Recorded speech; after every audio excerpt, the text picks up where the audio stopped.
কাশ্মীরের পেহেলগামে ভয়াবহ সন্ত্রাসী হামলার পর তীব্র সামরিক উত্তেজনায় জড়িয়ে পড়ে পরমাণু শক্তিধর প্রতিবেশী দুই দেশ ভারত ও পাকিস্তান। পাল্টাপাল্টি ক্ষেপণাস্ত্র হামলা ও হুমকির মুখে শেষ পর্যন্ত মার্কিন প্রেসিডেন্ট ডোনাল্ড ট্রাম্পের মধ্যস্থতায় দুই দেশ পূর্ণাঙ্গ যুদ্ধবিরতিতে সম্মত হয়েছে। শনিবার সন্ধ্যায় ট্রাম্প তার নিজস্ব সামাজিক যোগাযোগ মাধ্যম ট্রুথ সোশ্যালে দেওয়া এক পোস্টে বলেন, দীর্ঘ রাত জুড়ে আলোচনার পর আমি আনন্দের সঙ্গে জানাচ্ছি যে ভারত ও পাকিস্তান পূর্ণাঙ্গ ও তাৎক্ষণিক যুদ্ধবিরতিতে সম্মত হয়েছে। তিনি উভয় দেশের নেতাদের শুভ বুদ্ধির জাগরণ এবং রাষ্ট্রনৈতিক পরিপক্বতার জন্য ধন্যবাদ জানান।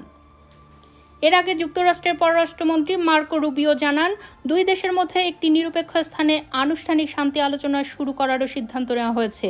আলোচনার জন্য মার্কিন ভাইস প্রেসিডেন্ট জেডি ভ্যান্স এবং তিনি গত 48 ঘন্টায় ভারতের প্রধানমন্ত্রী নরেন্দ্র মোদী, পাকিস্তানের প্রধানমন্ত্রী শাহবাজ শরীফ, দুই দেশের পররাষ্ট্রমন্ত্রী ও সেনা প্রধানদের সঙ্গে টানা আলোচনা করেছেন।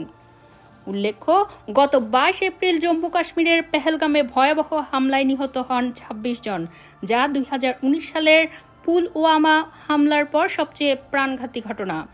হামলার জন্য পাকিস্তান সমর্থিত জঙ্গি গোষ্ঠীগুলোকেই দায়ী করা ভারত। পাল্টা প্রতিক্রিয়ায় ভারত চালায় অপারেশন সিন্দুর এবং জবাবে পাকিস্তানও শুরু করে অপারেশন বুনিয়ানুন মারসুস নামক সামরিক অভিযানের।